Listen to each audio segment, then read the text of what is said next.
Oke, pada pembahasan kali ini kita akan membahas kembali tentang bagaimana cara melakukan perhitungan manajemen laba dengan menggunakan metode discretionary accrual.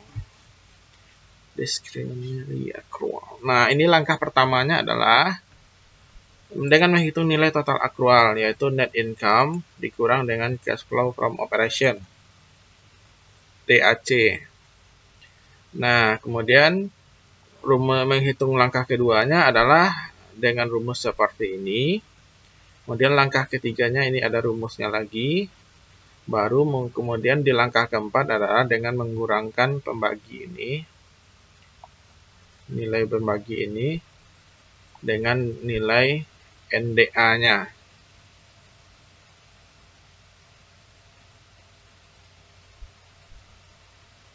Nah,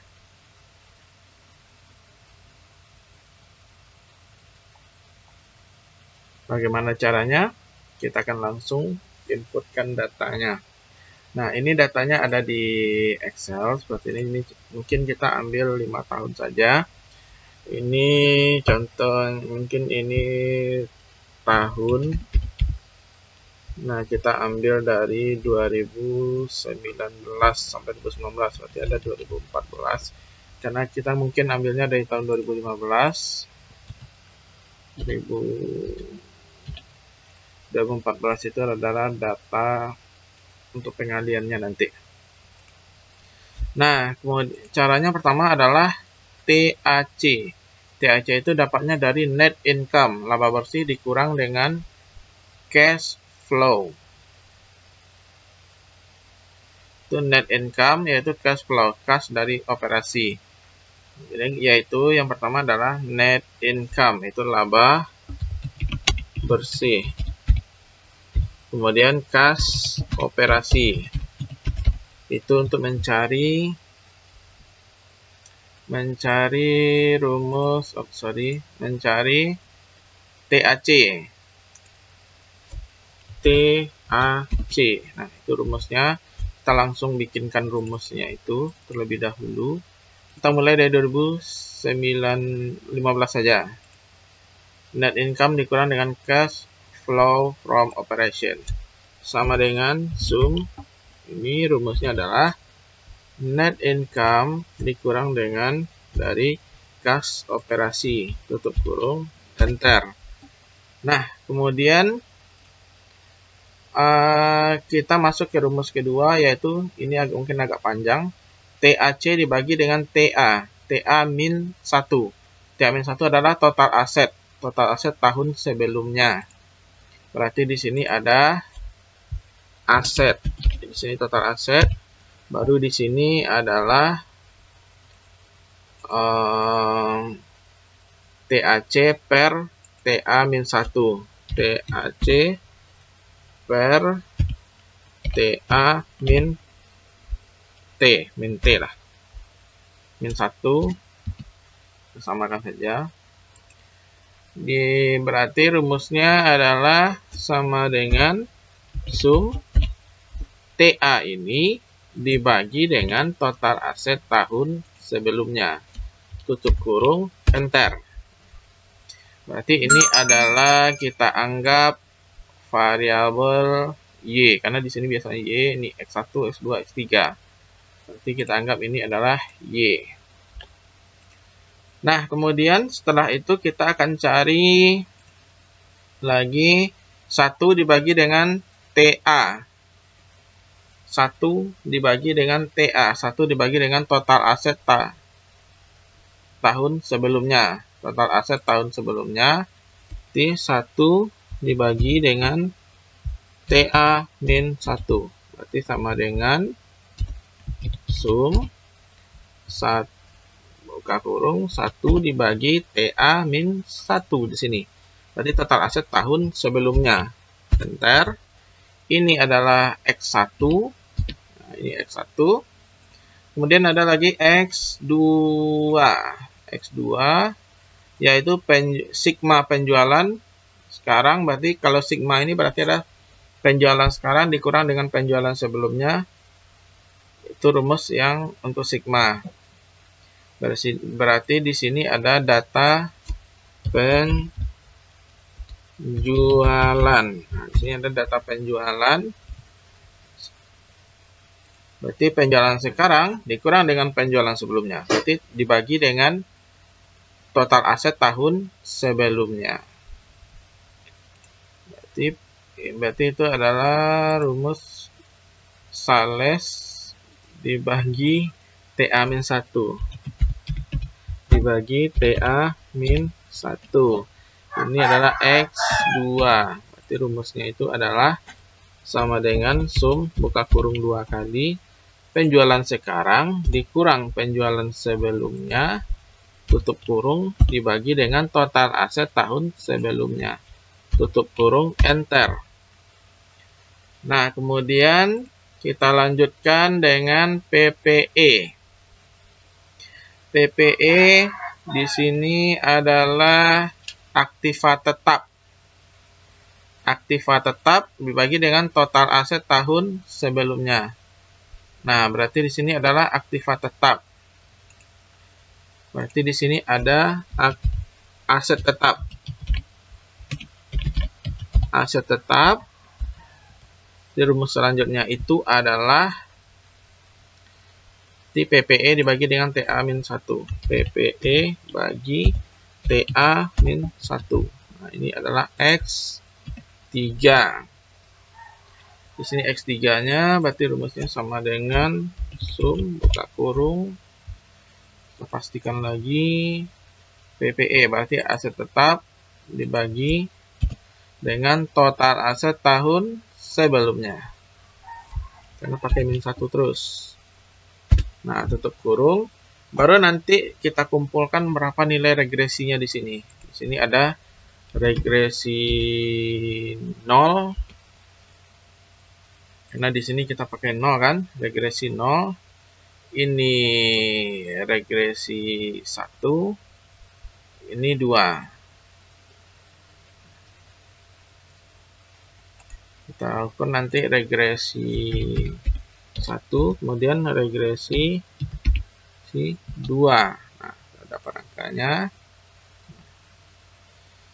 Setelah itu kita akan masuk nanti ke bagian keduanya nanti. Di bagian kedua ini ada perubahan piutang. Ketik sigma penjualan dikurang dengan ada nanti kolom piutang yang akan kita tambahkan terakhir nanti. Baru hasilnya TACIT per TACIT ini dikurang dengan NDA. Nah, itu kita cari nanti NDA, tambahkan kolom piutang. Berarti di sini tambah piutang untuk menentukan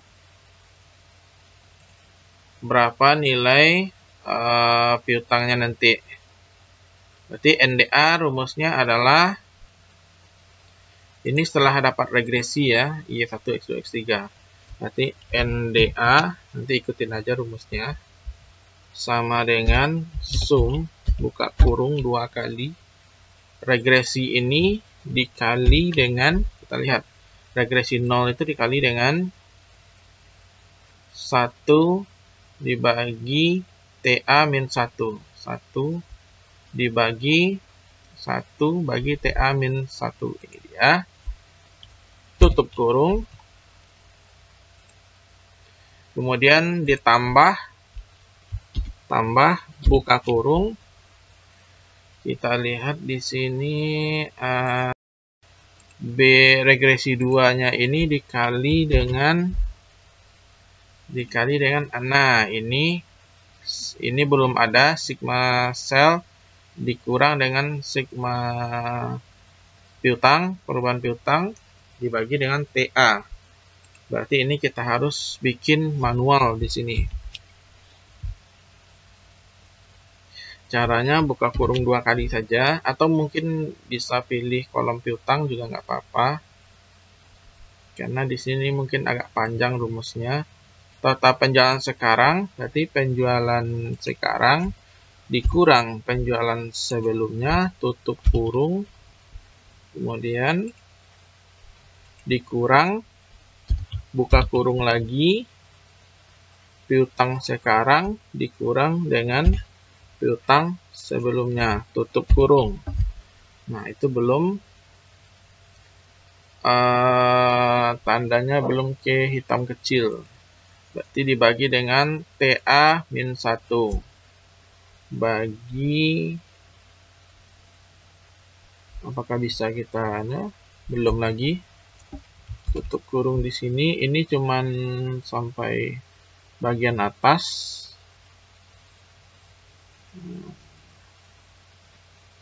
Tambahkan satu lagi. Nah, ini untuk menutup ini baru dibagi dengan TA-1.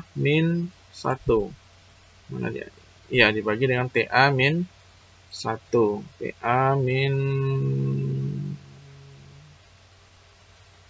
Total aset tahun sebelumnya. Ini dia. Dibagi dengan TA-1. Baru ditutup kurung. Nah, baru ini masih belum sama. Masih sampai di sini. Nah, ternyata sampai di sini. Kemudian tutup kurung lagi. Ya, baru dia pas bikinya. Kalau ragu nanti bisa dibikin kolom satu lagi untuk mengurangkan piutang dengan penjualan juga. Nah, kemudian tambah buka kurung lagi. Kita akan pakai PPE dibagi dengan TA. Ada nggak PPE dibagi dengan TA-1 sama PPE dibagi dengan TA-1. Berarti regresi 3 dikali dengan PPE min TA-1. Ini sudah cukup di situ karena hasilnya sudah ada di sana. Tutup kurung. Nah, kemudian sudah dapat nilai N, tutup kurung lagi, pas, enter. Nah, dapat nilai NDA. Kemudian baru terakhir DAC adalah DAC itu rumusnya sama dengan sum buka kurung. Yang dipakai di situ adalah TAC per TA-1. TAC per TA-1 ini dia dikurang dengan hasil nilai NDA. Tutup kurung, enter. Nah, baru dapat nilai manajemen labanya. Ini kita blok, turunkan ke bawah sampai 2019. Nah, sekarang kita cari angkanya. Kita abaikan dulu yang regresi. Saya tidak usah pakai kolom. Oke, 2019 saya akan pakai perusahaan INTP. Nah, yang pertama kita cari adalah laba bersih. Laba bersih kita lihat di bawah. Laba bersih itu di kolom laba rugi. Di bagian laba rugi ini, dan ini datanya adalah pastikan ranknya ini sama, yaitu kalau saya pakai jutaan rupiah, kita pakai di sini adalah laba bersih. Laba bersih itu adalah laba tahun berjalan yang sudah dikurangi dengan beban pajak. Ini dia angkanya, copy 1918. Ini dia laba bersih.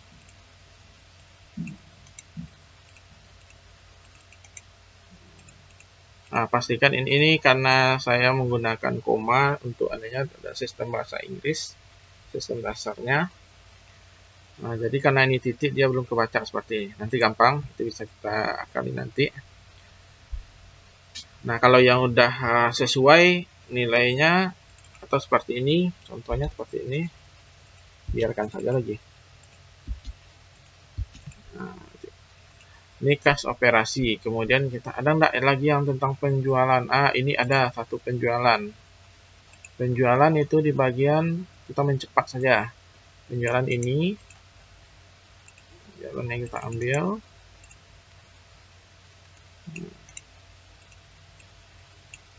Kalau seperti ini nanti kita biarkan saja, dia akan berubah nanti. Nah, kemudian ada lagi yang bagian panjang tidak, kita akan ke kas dulu operasi karena dia berdekatan. Kas ke bawah, laporan kas, selebihnya nanti kita ke aset. Ini kas dari operasi, ini dia kas yang berasal dari kegiatan operasi. Ini dia angkanya, kas dari operasi. Cutkan saja, pindahkan ke sini.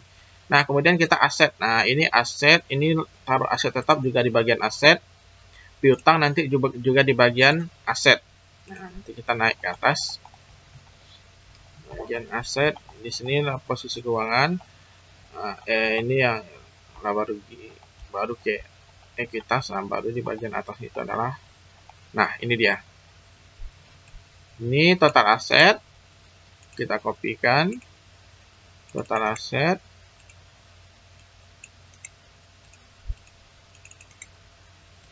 Nah, seperti ini. Kemudian ada aset tetap. Aset tetap. Di sini ada aset tetap. Seperti ini. Copy. Aset tetap. Nah, sini ada aset tetap. Dan lanjut, piutang. Piutang ada, piutang di sini ada piutang 2 buah. Nah, tambahkan semua piutangnya. Tambahkan semua piutang. Tapi kalau tujuannya adalah manajemen laba ini hanya untuk sekedar melihat dikaitkan dengan proses kebangkrutan atau nanti variabel Y-nya atau untuk melihat prediksi yang lain, itu cukup dengan piutang usaha. Tapi kalau kita melihat manajemen laba itu secara keseluruhan, maka kita ambil total piutang. Nah, caranya adalah ini kita tambahkan dulu piutang ini. Nah, mungkin kita ambil sheet baru, misalnya ini piutangnya kita tambahkan.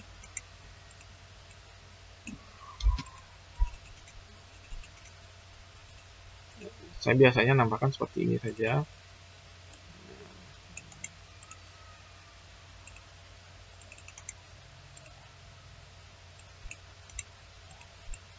Tambahkan seperti ini. Nah, kemudian ada lagi, oh tidak, ini cuma piutang.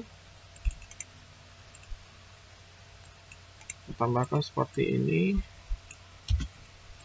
Nah, caranya ini adalah di sini kita bikin sum. Ini kita tarik saja ke bawah. Atau kita tarik sampai habis. Nah, habis kotak ini, tutup kurung, enter.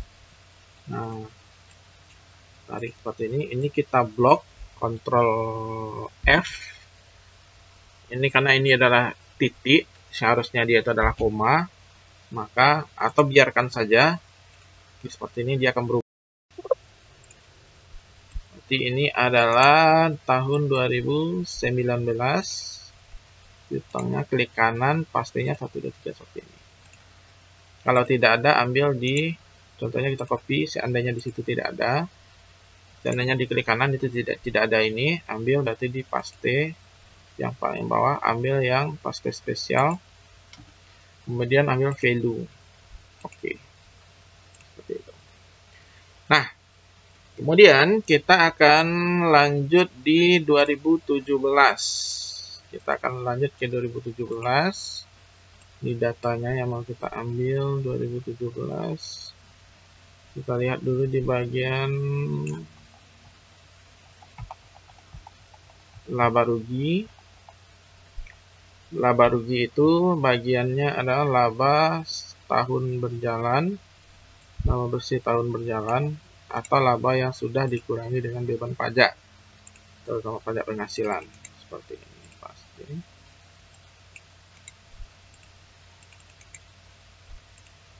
Nah, ini. Kemudian kita lanjut cek kas. Oh, belum. Kita masih ada di sini pendapatan. Di sini masih ada pendapatan. Kita ambil pendapatan di sini. Pendapatan. Kemudian baru kita ambil aset. Oh bukan, kas dulu lah. Karena kas itu letaknya berdekatan. Kas yang kita ambil dari kegiatan operasi. Ini dia, baca. Ininya harap dibaca. Oh, sorry. Salah letak.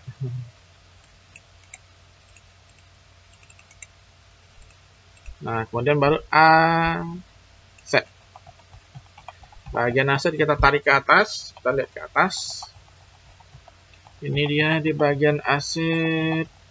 Nah, ini dia bagian aset. Kita ambil ini. Copy. Total aset. Total aset ini kalau kita datanya 2000 sampai 2015, berarti datanya harus sampai 2014. Karena dia ada tahun sebelumnya yang kita kaji.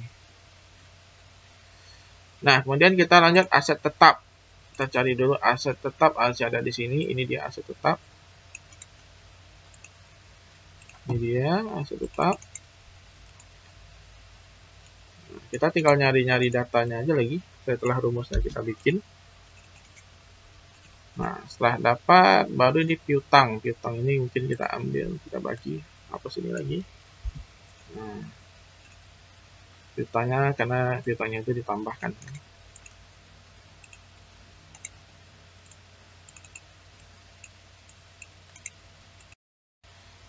Hati-hati dengan kode seperti ini, dengan keadaan seperti ini. Kadang kalau di sini angkanya 0, dia akan dihapus. Nah, itu harus diperhatikan.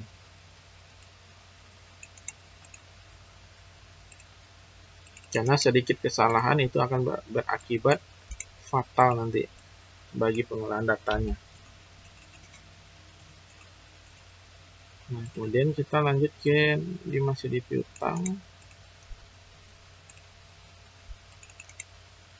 Nah, ini kita sampai di sini. Nah, ini angka ini karena di sini angka 0 dia akan hilang nanti. Kan seperti itu. Dia hilang. Maka kita harus selesaikan satu itu. Nah, Ctrl F lagi. Replace. Nah, dia muncul. Copy, pindahkan angkanya di piutang.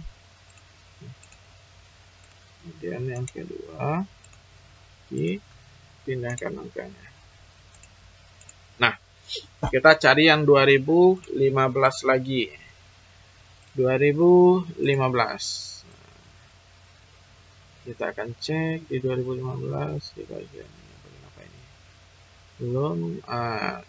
Ini dia. Kita lanjut ke bagian pendapatan. Kita laba tahun berjalan. Ini cukup di 2015 saja. Karena 2014 juga nggak diperlukan. Kas operasi gitu juga. Cukup di 2015 saja kas operasi. Kas dari kegiatan operasi.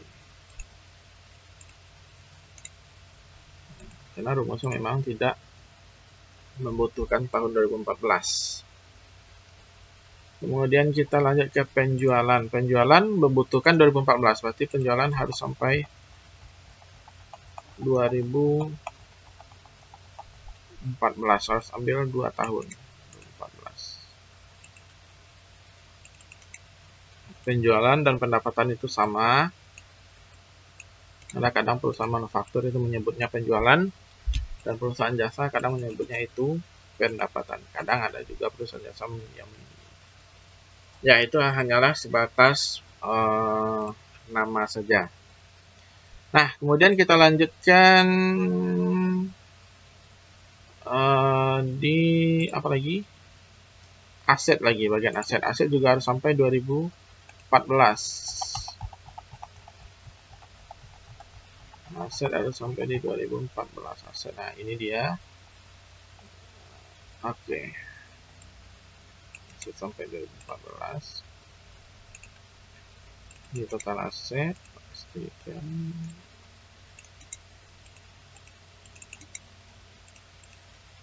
Nah, kemudian aset sudah.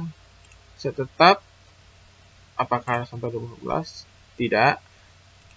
ternyata masih tetap tidak, hanya cukup 2015 saja. Kemudian piutang iya, karena dia sigma piutang sebelumnya yang kita kaji. Harus sampai 2014. Ini dia piutang.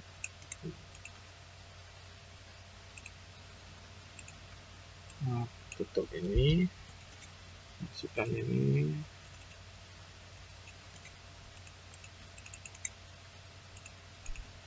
Nah, sorry, kita masih ada. Ini hanya ada 2 pita usaha, pita yang lain tidak ada. Langsung tambahkan 2 ini aja. Tambahkan cuma 2 ini saja. Frame. Ctrl F.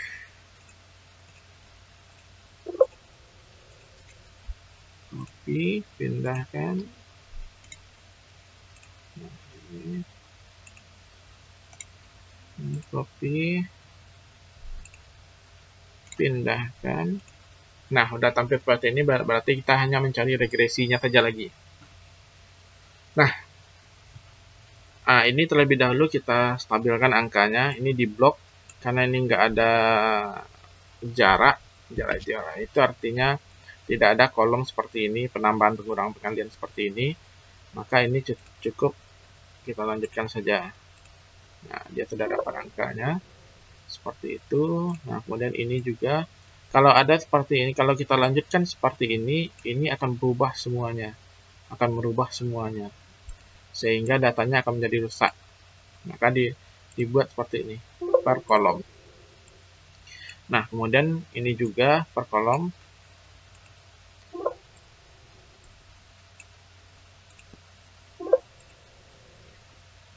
Ini setelah dapat, kita sedikit kita agak rapikan lah.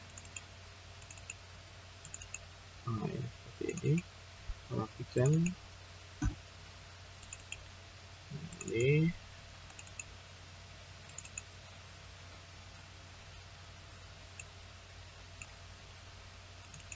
Nah, kemudian kita cari nilai regresinya ini dengan bantuan SPSS.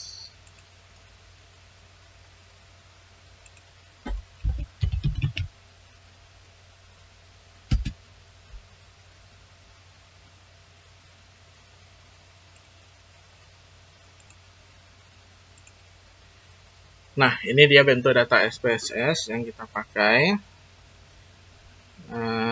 Ini kita anggap ini adalah per perusahaan.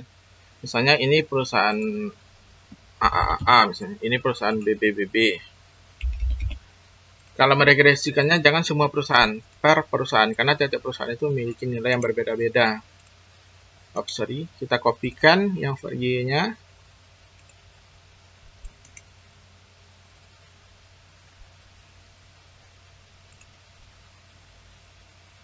Nah, kopikan Y-nya.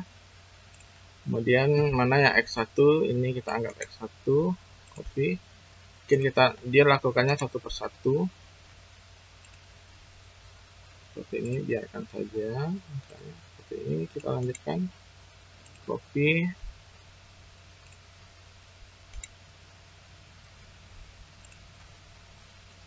Nah, kemudian X3-nya seperti ini. Copy.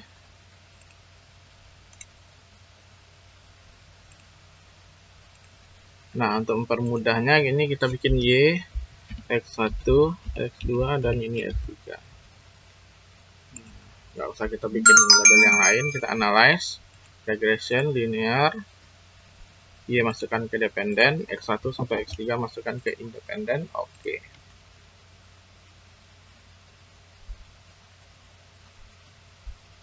Nah, ini data yang akan kita masukkan. Ini bentuk angka yang akan kita masukkan. Nah, yang X1 ini adalah B0, berarti 52, 59, karena mungkin ini angkanya terlalu banyak. Kita cek dulu datanya, entah ada kesalahan data atau gimana. Di X1, karena dia 1 dibagi dengan TAIT. Nah, sedangkan yang TAC-nya dibagi dengan TAC dibagi dengan TA-1. Jadi wajar angkanya seperti itu. Nah, oke, kita masukkan angkanya. Mana dia regresi ini? Min 5259, masukkan min 5259 737 koma, saya tanda komanya adalah titik, koma 523 enter. Nah, kemudian ada regresinya, berapa nilai regresi satunya, ada min 0,380, min 0,380. Nah, kemudian lanjut, regresi 2-nya adalah 8210, komanya ada titik, 821. Nah, seperti itu. Nah, dia akan menjadi seperti ini. Nah, kemudian ini kita blok ke bawah. Nah, sampai dengan 5 tahunnya. Nah, ini dia tanda minnya. Silakan interpretasikan sendiri manajemen labanya seperti apa. Karena di sini saya juga ini bukan tidak menulis. Nah, ini dia hasil dari manajemen labanya. Biasanya untuk kode min itu adalah perusahaan yang menuju yang manajemen labanya itu kurang bagus. Biasanya seperti itu. Tapi itu tergantung dari teori yang kita dapatkan. Silakan interpretasikan sendiri. Nah, itu deh cara mencari data manajemen laba. Sekian dan terima kasih.